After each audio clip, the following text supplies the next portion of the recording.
the Emancipation Proclamation. Vice President Kamala Harris marked this day with a surprise visit to a group of school children at the African American History and Culture Museum here in Washington. She told them that Juneteenth is a day to celebrate the principle of freedom. And to our viewers, thanks very much for watching. I'm Wolf Blitzer in the Situation Room. Erin Burnett out front starts right now.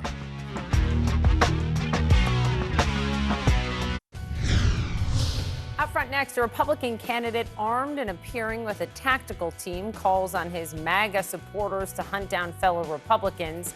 As the January 6th Select Committee is now poised to hear from top Republicans who stood up to Trump's lies and had their own lives threatened. Plus, Russia acknowledging that it has captured 2 Americans who are fighting in Ukraine, accusing them of committing illegal crimes, and the fiancé of one of them is out front tonight. And Help Wanted, the CEO of one of the biggest airlines in the world, pleading with the U.S. government to help as it's now buckling under record cancellations and delays. Let's go out front. Good evening, I'm Poppy Harlow in for Erin Burnett. Out front tonight, hunting down enemies. A Republican Senate candidate in Missouri, Eric Greitens, calling on voters to take down members of his own party. Rhinos, or Republicans in name only, he says. This ad shows him pretending to hunt down MAGA opponents. A tactical team breaks down the door of a home, sets off smoke bombs, and runs through with their guns drawn. Greitens then follows them in and says, quote, "Join the MAGA crew. Get a rhino hunting permit. There's no bagging limit, no tagging limit, and it doesn't expire until we save our country," close quote. The Missouri Fraternal Order of Police just condemning the ad, saying it sends a dangerous message that it is somehow acceptable to kill those with differing political beliefs, is beyond disturbing, and this threat of violence needs to be called out. It also, I should note, comes at a time when the United States is on track this year to break the record for mass shootings. And the Department of Homeland Security is warning of threats fueled by misinformation and lies like the ones about a stolen 2020 election. Those lies drove the Texas Republican Party over the weekend to pass a stunning new resolution stating, quote, "We reject the certified results of the 2020 presidential election, and we hold that acting President Joseph Robinette Biden Jr. was not legitimately elected by the people of the United States." Well, tomorrow, the January 6th Select Committee will focus on Trump's efforts to get states to overturn the election. And one of the only 2 Republicans on the January 6th committee, Adam Kinzinger, tweeted an image of a letter addressed to his wife that reads in part, "He not only broke his oath, he sold his soul. Therefore, although it might take time, he will be executed." Kinzinger warning the attacks fueled by Trump's lies will continue. There is violence in the future, I'm going to tell you. And until we get a grip on telling people the truth, we can't expect any differently. Evan Perez is out front live in Washington tonight. Evan, I know you're getting a lot of information about this testimony that the American people will hear tomorrow, including one poll worker who will detail threats that she received. That's right, Poppy. Look, I think what you're going to hear tomorrow are some of the consequences of those lies, not only from those that you hear from Adam Kinzinger, but also from those election officials in Georgia, Brad Raffensperger and Gabe Sterling, who stood up to the former president, who was urging them essentially to find just the right amount of votes to make the difference for him in Georgia, as well as the former Speaker of the House in Arizona, Rusty Bowers. They're going to be describing the direct pressure that they were under from the White House in order to turn those states over, the vote totals for those states, to former President Trump. And then you're going to hear from Shay Moss, who was an election worker in Georgia, and she describes in graphic detail the threats that really she and her entire family have come under because of these specific lies that were being told by not only the former president,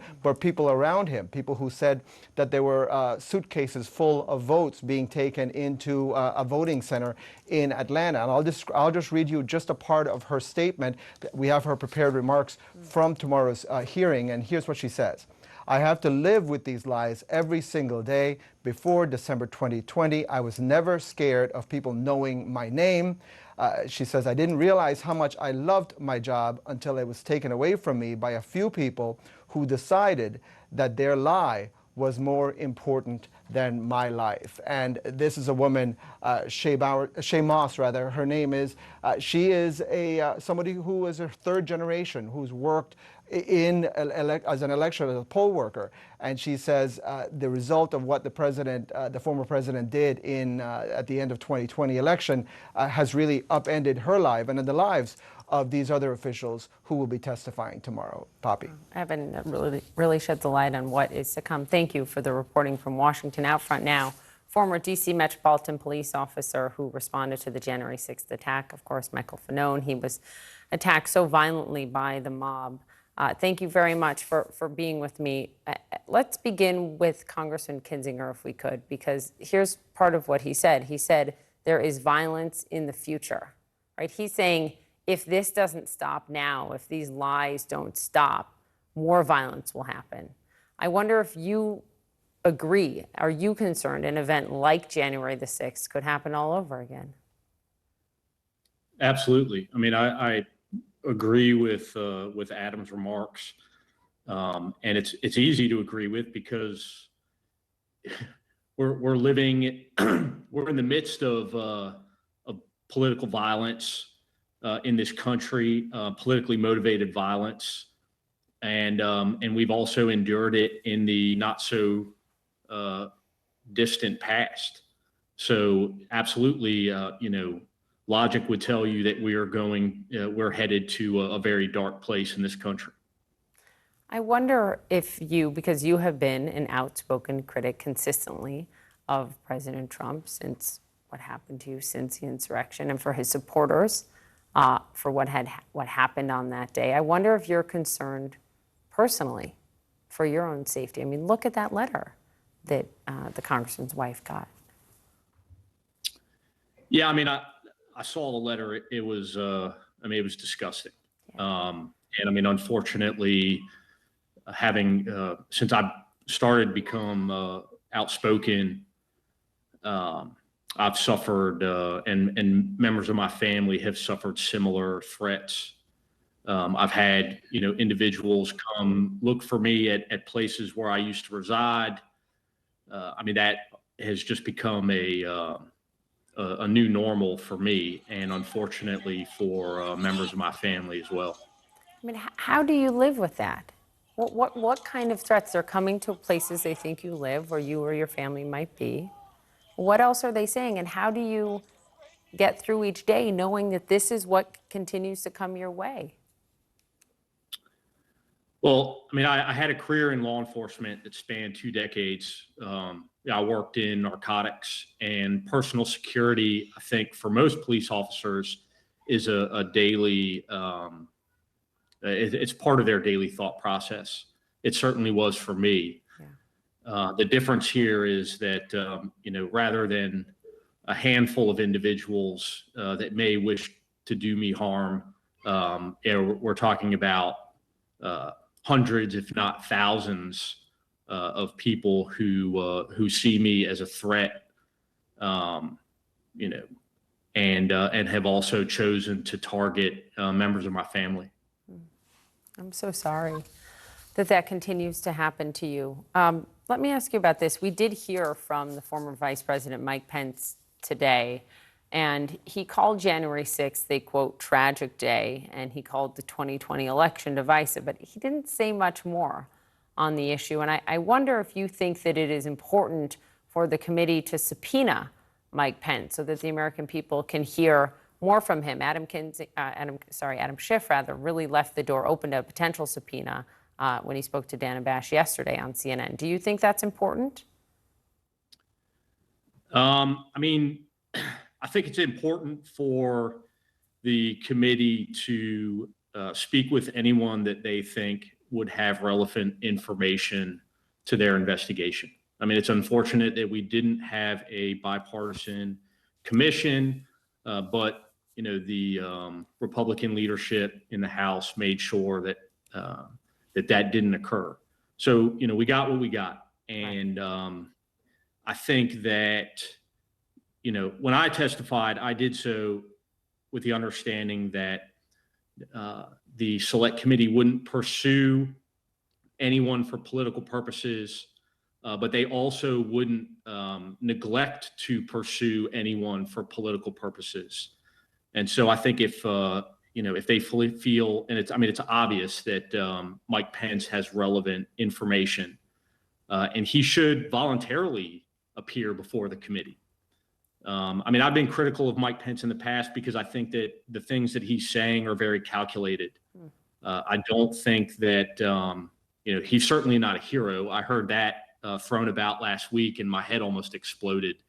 This is a guy who experienced the violence firsthand of January 6th. He and his family was placed in danger.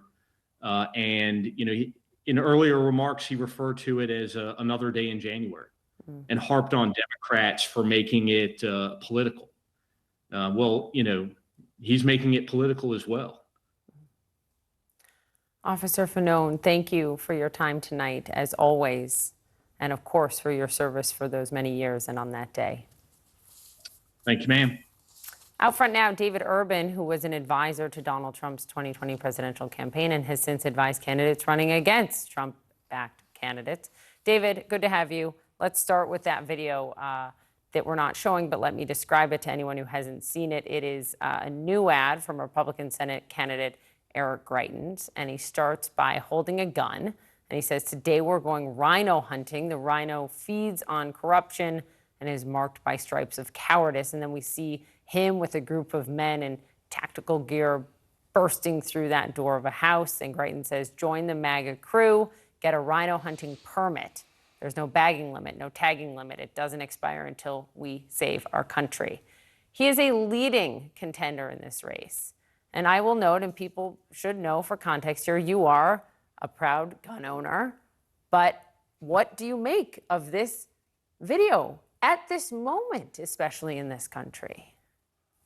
Well, Poppy, it's just first out of the blocks. It's politically tone deaf, as you suggest, right? It's reprehensible, and I don't know if it was meant to be macho or meant to be, to fire up the base, but given what's taken place and in and around our country, in the Capitol, and by the way, in the party itself, Steve Scalise, the whip in the House, was shot, almost assassinated by somebody. In our schools, our kids. We shouldn't be joking about things like this. Politicians, Gabby Giffords was shot, in an assassination attempt. So we shouldn't be joking about this in any manner, shape, or form. So in that regard, it's incredibly poor judgment, demonstrates poor judgment on Eric Greitens' part. And by the way, Eric Greitens is out, condemning rhinos. Eric Greitens was considering running as a Democrat, went to Barack Obama's, acceptance speech, and was going to run as a Democrat in 2010, and now he's the arbiter of who's a Republican and who's not. It's somewhat laughable. So yet at the same time, he remains a leading candidate for the Republican nomination in Missouri, and it makes me question. Or it makes me just think, how bad do Republicans think it is, right? How bad do they think it is, and how bad do they feel that they're willing to accept somebody like Eric Greitens because of the other side, right? They feel like, man, the administration is failing so badly that we're willing to accept Eric Greitens, this flawed candidate, because we think the Biden administration is failing us and not listening. So, it makes me scratch my head on both sides. So you have former Republican Congressman Joe Walsh, who, of course, frequent critic of Donald Trump, tweeted this: "To every Republican today who's thinking about criticizing this ad, you cannot criticize this and still support Trump. There is zero difference between Eric Greitens and Donald Trump. In fact, your cowardly embrace of Trump directly led to Greitens and Green and Boebert, etc." Do you think he's right? No, look, I hold everybody responsible for their own actions, their own statements. Eric Greitens is a grown man and can do what he wants. I'm not, he is not a puppet of Donald Trump. I don't believe, he's an incredibly accomplished gentleman. Can you have it both ways? This is really sort of like a MAGA purity test. Well, again, in what regards, and who gets to call who a Republican and Republican in name only? Mitch McConnell. I would point out, Eric Greitens in this ad really attacks, goes out hard Mitch McConnell to get rid of him as the majority leader. But without Mitch McConnell, Donald Trump wouldn't have, the Trump administration nominees to the Supreme Court wouldn't have, 20+% of the federal circuit are Trump appointees. The president liked to crow about how many judges he put on the bench, none of that would have been possible without Mitch McConnell. So, the president can't have it both ways either. You can't have a legislative, horse like Mitch McConnell shepherding your judges through incredibly complex system and yet attacking the guy. David Urban, thanks very much for your time tonight. Good to have you. Thanks for having me, Poppy. All right, out front next, barricaded the Supreme Court behind security fencing as officials brace for a decision on abortion rights that could come as soon as tomorrow. Plus, 3 Americans missing in Ukraine. I will speak with the fiance of one of them. Russia now claims committed crimes and should be held responsible. And an incredible story of a priest in Russia risking it all to help Ukrainians flee the deadly conflict. Heard it all before? But have you heard it like this? The ultimate disruptor looks set to shake up our world. We really can't ignore the impact that this has. What can we do that explores a fresh angle? So let's untangle the players and political forces. The truth is a lot more complex. What's really going on? Fast-paced news, in-depth reports, and fact checks from the perspective of The Global Brief with Bianca Nobilo. Tonight on CNN.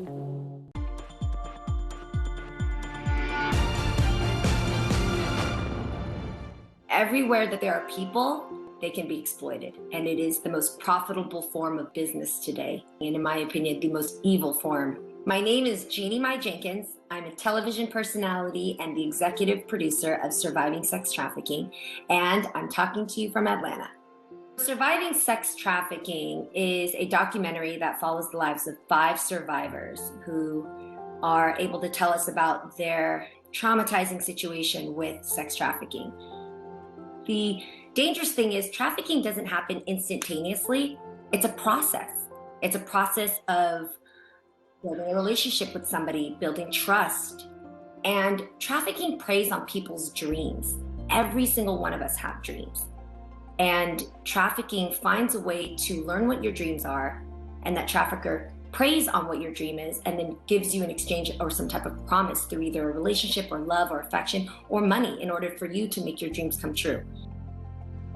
And that's why our film is intended to educate you, to inspire you through the lives of these survivors, but more than anything, tell you the stories of these 5 women who were trafficked in very different ways and how it could happen to anybody you know as well.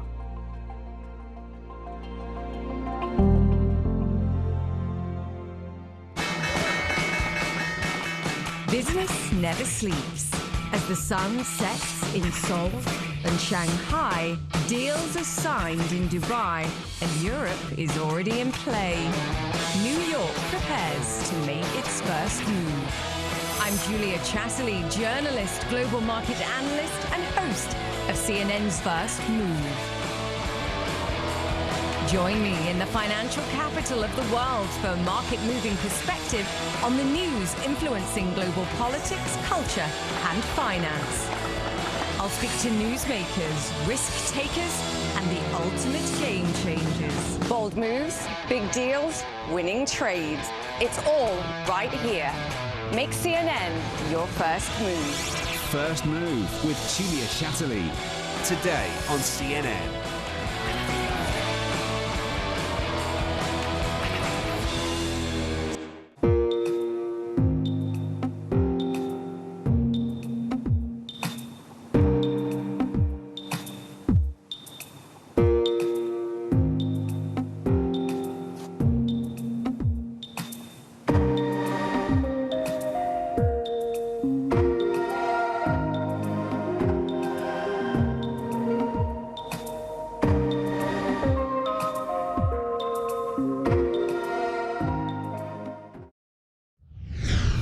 The Supreme Court tonight behind barricades prepared for protests when the High Court hands down a decision that is widely expected to overturn Roe v.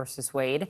The opinion could come as soon as tomorrow morning. This, as one couple tells CNN the lengths they had to go to in order to obtain an abortion after they were told their baby would not survive outside of the womb. Lucy Kafanov is out front. Joy and eager anticipation as one Oklahoma family prepared to welcome its newest member into the world. You're safe to share your news, you get excited. We had the nursery getting started. What should have been a happy time for Lori Brown Loftus soon turned to crushing devastation. An ultrasound revealed a rare genetic disorder. The doctor kind of explained that this disorder is not compatible with life. It was a little girl that, she would not be viable. That most children either die during childbirth or shortly after. With no chance of the baby surviving outside the womb, Lori made the painful choice to have an abortion. That is one of the most difficult things that I've ever had to do. It was the hardest decision. Had I been forced to carry that pregnancy knowing that I would not get to bring that child home would have caused so much trauma.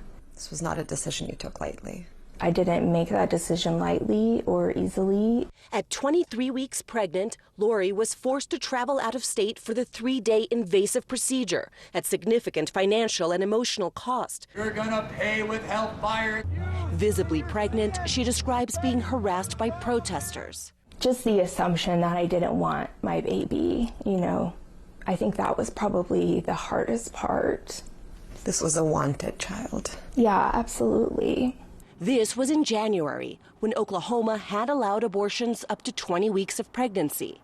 Today, the state has one of the most far-reaching abortion bans in the nation, prohibiting the procedure at moment of fertilization, with very narrow exceptions. I don't know how much clearer we can be. We don't believe in abortion in Oklahoma. We don't want it in our state. That puts us in a very dangerous position here in Oklahoma. It is life or death for women. Your lining looks great. That's the bladder, that's the uterus, that's the cervix. As a fertility doctor, Eli Resheff's mission is to bring life into the world. It looks great.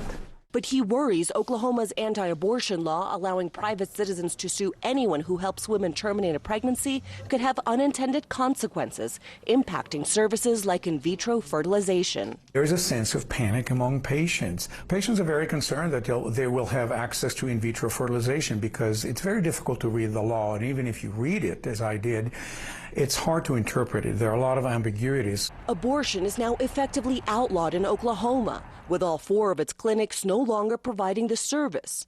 If they can afford it, women seeking an abortion will now need to travel out of state, just like Lori Brown Loftus did. It was incredibly difficult. I still have flashbacks and nightmares, and it is hard, and it will impact me for the rest of my life. One woman sharing her painful journey, trying to end the stigma around abortion and help others feel less alone. Lucy, Oklahoma currently has, as you noted in your piece, the strictest abortion ban in the books at the moment of fertilization. There are a lot of other states looking to follow Oklahoma's lead on how they did this, and they're just waiting for the Supreme Court's ruling to come down to act to essentially trigger those laws into effect. That's right, Poppy. Lori's experience is one that more American women could soon be facing. The Supreme Court is poised to either overturn or severely weaken Roe versus Wade. That means the legal status of abortion could be left for individual states to decide, and at least 13 states have so-called trigger laws that could effectively ban the procedure the moment Roe is struck down. Now, if that happens, a lot more women may have to travel out of state to get abortion services. And of course, rights activists are also concerned that this will place undue burden on low-income women as well as women of color. It could also place a strain on states like Colorado, which have enshrined the right to abortion but are overwhelmed with a surge in demand. Poppy? Lucy Kafanov, what an important report. Thank you very much. Out front next, Russia acknowledging tonight that 2 Americans have been captured in Ukraine. I will be joined by the fiancé of one of them.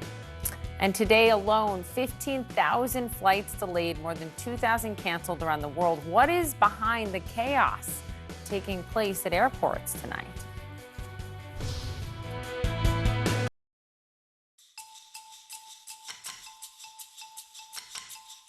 Africa Avant-Garde in association with Access Bank. More than banking. We need to start developing more writers.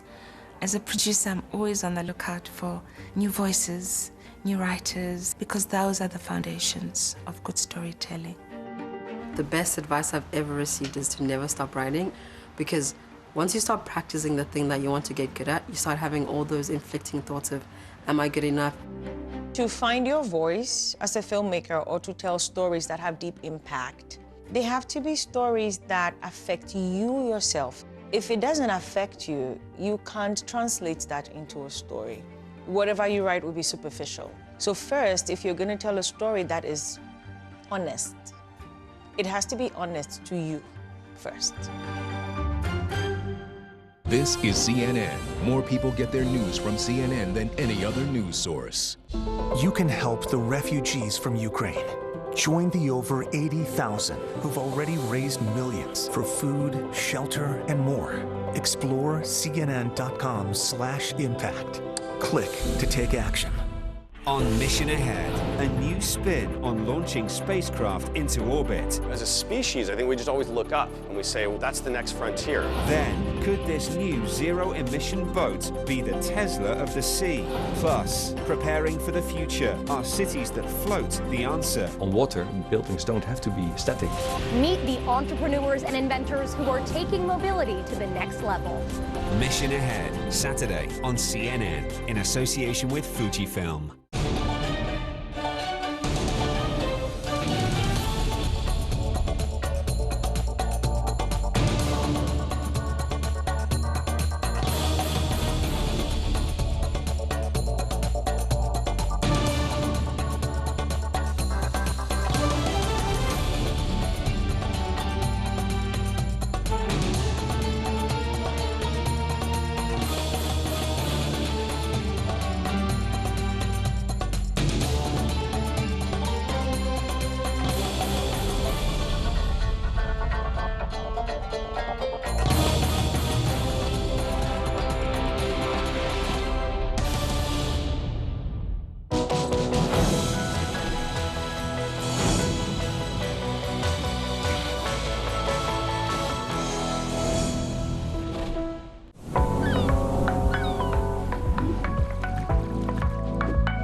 Business is all about making connections. But some connections are easier to make than others. With a CNN partner hotel, the world is always at your fingertips. CNN partner hotels, connected to your world.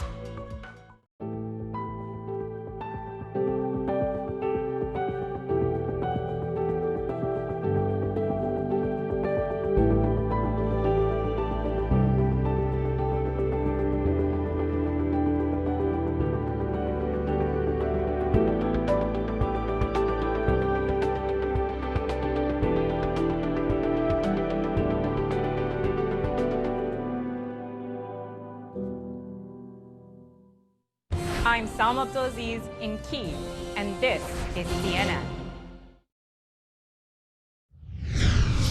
Tonight, Putin's press secretary Dmitry Peskov saying the 2 Americans who were captured by Russian forces while fighting in Ukraine have committed crimes and should be held responsible. Listen. They're soldiers of fortune, and they were involved in illegal activities on the territory of Ukraine. They were involved in firing and shelling our military personnel. They were endangering their life, and they should be responsible. They should be held responsible for those crimes that they have committed. This is the first time the Kremlin is acknowledging that the 2 have been captured. Peskov also saying that Alex Drueke and Andy Tynach-Quinn are not protected by the Geneva Conventions as prisoners of war because they are not members of the Ukrainian army. I'm going to speak with Andy Tynach-Quinn's fiancé in just a moment, but this all comes as new video from Russian TV tonight possibly revealing the Americans are being held in Donetsk. Drueke also saying in the new video that he has been beaten several times. We are choosing here at CNN not to broadcast that video. Also still missing tonight, U.S. Marine veteran Grady Kirpasi. He has been missing since the end of April. His whereabouts still unknown. But joining me now, Joy Black, who is Andy Tynach-Quinn's fiancée. Joy, thank you for your time tonight, and we are so sorry for all you're enduring. Thank you for having me. Of course. I wonder what your reaction is first to that news and what we just heard from Putin's press secretary saying that Andy has committed crimes against Russian forces and that he is not protected by the Geneva Conventions because he's not a Ukrainian soldier. When you hear that, what do you think? Andy and Alex are not mercenaries. They are not soldiers of fortune. They are a part of the Ukrainian military. They are a part of the military, meaning that they are prisoners of war and they should be treated as such under the Geneva Convention. There is this new video that surfaced over the weekend, and it shows both Alex Drueke and your fiance. And it comes after this photo was posted on Russian social media showing them in a truck with their hands behind their backs. In the latest video, which again we're not showing because it shows the men under duress, Drueke reveals that he says, beaten several times. Do you fear the same is true for Andy? I try not to think about it. I'm just trying to stay positive because I know Andy's being strong, so I need to be strong for him as well, and trust in our government officials to do all that they can to get them home safely because I know that they want them back very much as well. Yeah, we all do. For you, for their families, and I know you have been speaking with the State Department pretty regularly since Andy went missing. Can you share with us what they've been telling you? Most of what I can say is that they're working nonstop. They're working very hard on this. And that, again, that they want them back just as much as we do. Obviously, we would want the info to come faster, but it's a constantly changing situation. Yeah. So I'm staying positive and I'm putting my trust in our government officials to get them back. Obviously, you and Andy are very, very much in love, and you're planning a wedding at your church for his return. And I just wonder if you can tell the American people, despite all of that, it was obviously very hard for him to leave you. Why was it so important for him to go to fight? It weighed really, really heavily on his heart. He saw the footage coming out of Ukraine, and he knew that he needed to go help in some way, any way that he could be useful over there. It didn't sit well with him to see the suffering, and he felt very called to go over there and help any way that he could. And now there is that video that I mentioned on Russian television showing that Andy is being held in Donetsk, which is significant because Russia has a moratorium on the death penalty, but Donetsk is in eastern Ukraine and allegedly uses firing squads to execute condemned prisoners. If that is correct, that is where he is being held, what are your thoughts tonight and your words for him? I try not to think about that. Again, I try to stay positive and strong for him since I know he's being strong. But if I could say something to him, I would definitely say that I love you and I know you're being strong. And we're working really hard to get you home. Joy, you are in all of our hearts, okay? Thank you for sharing what you can about Andy with all of us tonight. We'll check in on you again soon. Thank you. More now on the third American also missing in Ukraine, separately from Alex Drueke and Andy Tynagh-Quinn. Grady Kurpas is a Marine veteran and a Purple Heart recipient who was last heard from on April 26th. At the time, he was fighting alongside Ukrainians near Kherson, where members of the Foreign Legion reportedly were exchanging gunfire with Russians. Out front now, Don Turner, a friend of Grady Kurpas. They met in the Marines in 2006. They were deployed in Iraq together. Thank you for your time tonight, Don. Yeah, thank you for having me. I appreciate your time. Of course, obviously incredibly difficult for you, for everyone who is so close to him. He has a wife, a teenage daughter. How are they doing? Yes, ma'am. They're holding up. They're being strong, just the same as Grady. He's a strong man with strong character, and goes into the family just the same.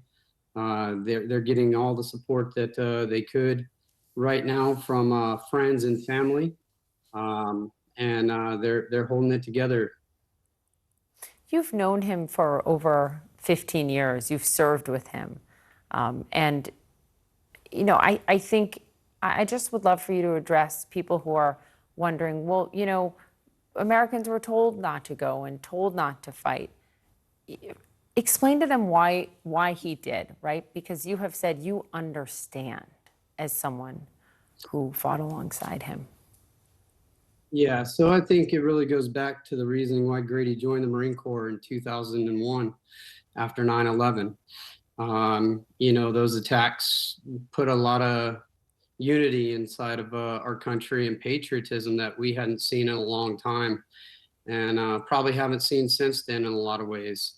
But I think a lot of us, and my personal opinion is something that I saw from the Ukrainians when the Russians initially invaded them was their intestinal fortitude to stand up and fight for their beliefs, their way of life, and their country. And that resonates within us. I know it resonates within me, and I feel that it was the same thing with Grady. And, you know, he had not the intention to actually be combative, you know, but he wanted to help whichever way he could. And he found himself in the situation alongside with the Legionnaires, trying to defend a position, or hold the position and report enemy movement so civilians could flee. You know, the State Department has classified Grady as missing in action, but there really are very few other details about what happened. I know the family has undertaken its own efforts to try to track him down. I mean, what is the latest that you're hearing?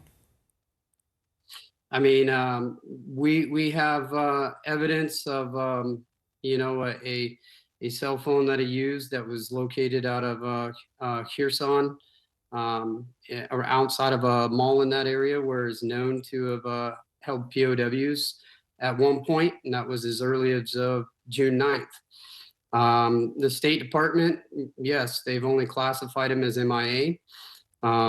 They've not really been too informative, but I don't feel like they're asking questions to the right people. We can't talk directly to the Russians and ask them anything. But one thing I do want to note and put out there is Andrew Hill, who is a British individual who is about to be going on trial, was in the same position with Grady Karpas whenever Andrew Hill was taken. We've seen him in the media. We saw the state of his wounds. So, you know, we have hope that Grady could be in the same situation, but why are we not getting answers? Family deserves answers, that all of you, of course, do. Don Turner, thank you for taking the time tonight to talk to us. Thank you. I appreciate your time as well. Of course. Well, out front next, a Russian priest risking it all in order to help Ukrainians who are fleeing Putin's unprovoked invasion. And thousands of flights canceled as one of the nation's largest airlines pleads for help from the U.S. government. What can Washington do? Next.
I'm David McKenzie in Cape Town, and this is CNN.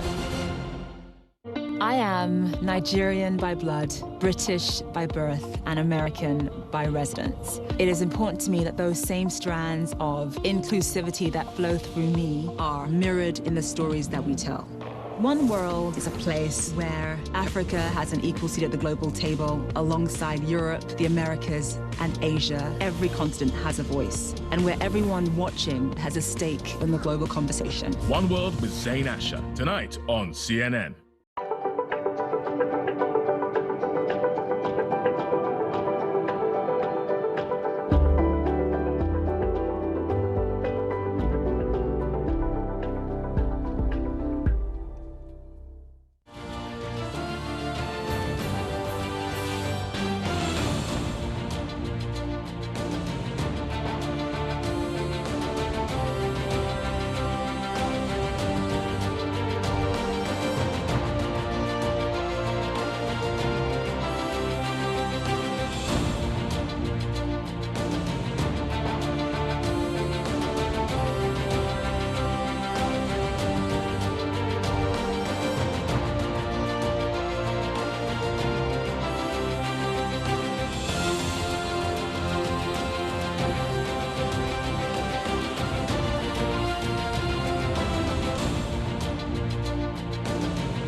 Tonight, a priest in Russia risking everything, offering Ukrainians stuck in his country shelter and safe passage to the European Union. And what's even more remarkable is he does this with donations that are pouring in from other Russians. Our Fred Plenkton is out front.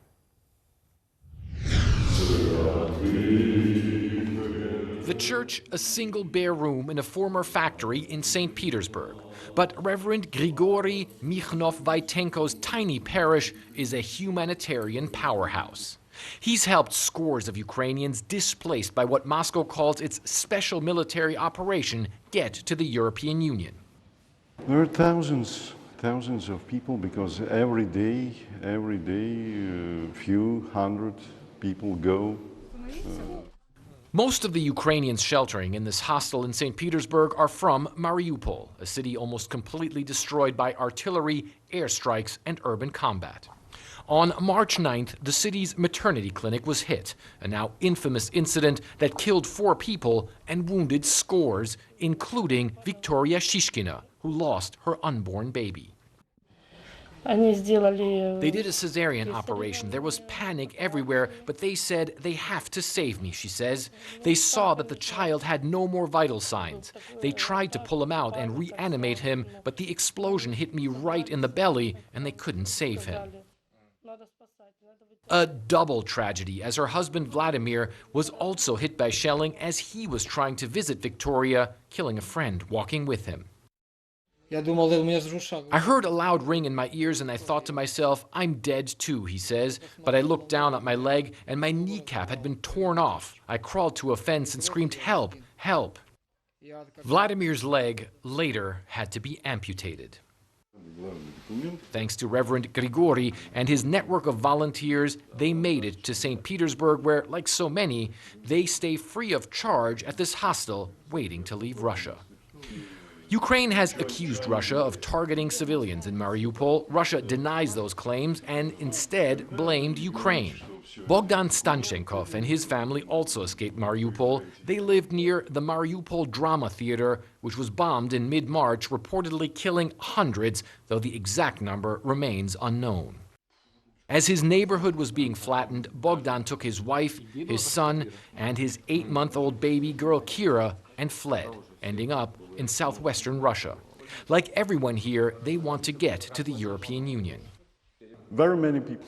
Reverend Grigori says Russia does not prevent Ukrainians from leaving the country, but due to a lack of information, some end up in remote regions of this massive country.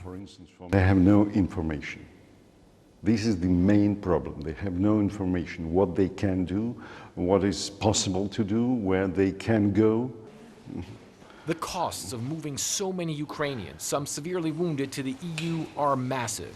Reverend Grigori relies on donations, mostly by Russian hospitals, companies, business people, and ordinary citizens, some opposed to what Russia calls the special military operation, but afraid to speak out. Reverend Grigori left the Russian Orthodox Church in 2014. Its head, Patriarch Kirill, is a staunch ally of Russian President Vladimir Putin and supporter of the special military operation. For me, it was not possible to stay there when they have a military church. Reverend Grigori says he doesn't fear speaking openly about his opposition to Russia's actions in Ukraine. He only fears God. As he sees Victoria and Vladimir off, they've gotten the go to head to Germany, where Vladimir is set to receive a prosthetic limb.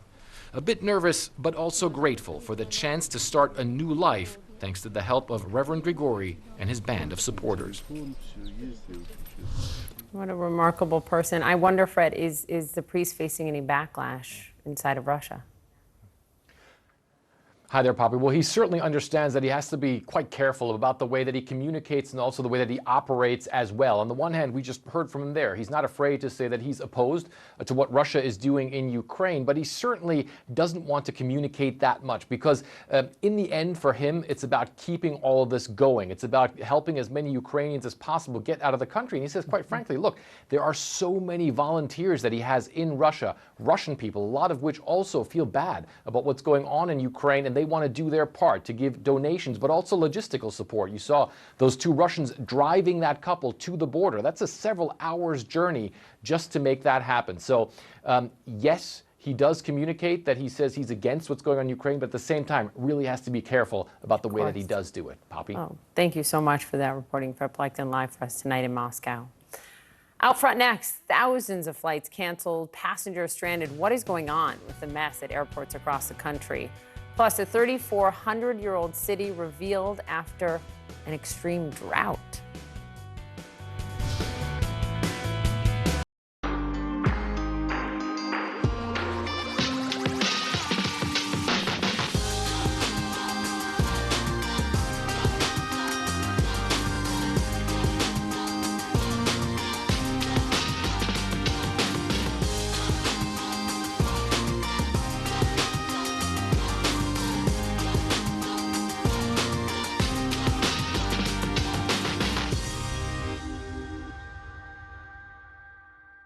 On Mission Ahead, a new spin on launching spacecraft into orbit. As a species, I think we just always look up and we say, well, that's the next frontier. Then, could this new zero-emission boat be the Tesla of the sea? Plus, preparing for the future, are cities that float the answer? On water, buildings don't have to be static.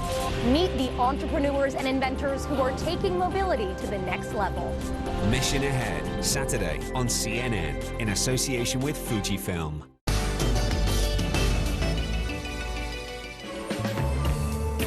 The Omega Seamaster is the longest running product line still produced by Omega.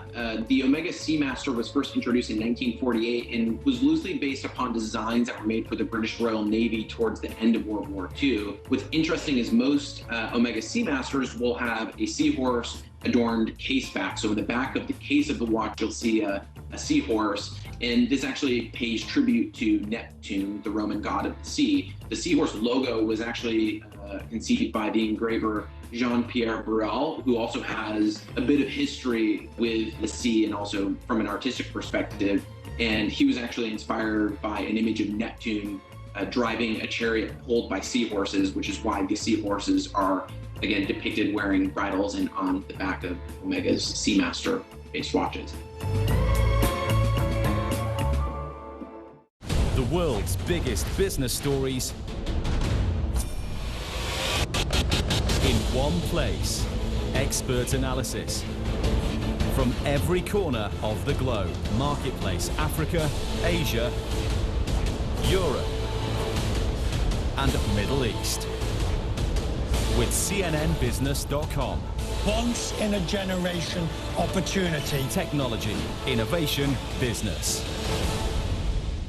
These troops, they are Russian. I've spoken to the commander. He said they are now in control. Over on that way.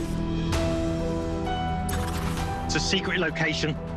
They're going to fire on Russian forces. There has been a ferocious battle here. There's unexploded grenades everywhere. We're being shown the powerful American guns, giving them an edge. You downplayed the US intelligence assessments. Do you now regret that? I'm in Kiev right now, and it is under attack, Mr. Lavrov, from Russian forces. I'm being told by our security that we need to get our flak jackets on. No matter where you are in this country, lives are being shattered. There are thousands streaming out. It is at least a chance to save their own lives. Matthew Chance, CNN. Sunday on CNN. In a year full of challenges, let's salute those using their platforms for good.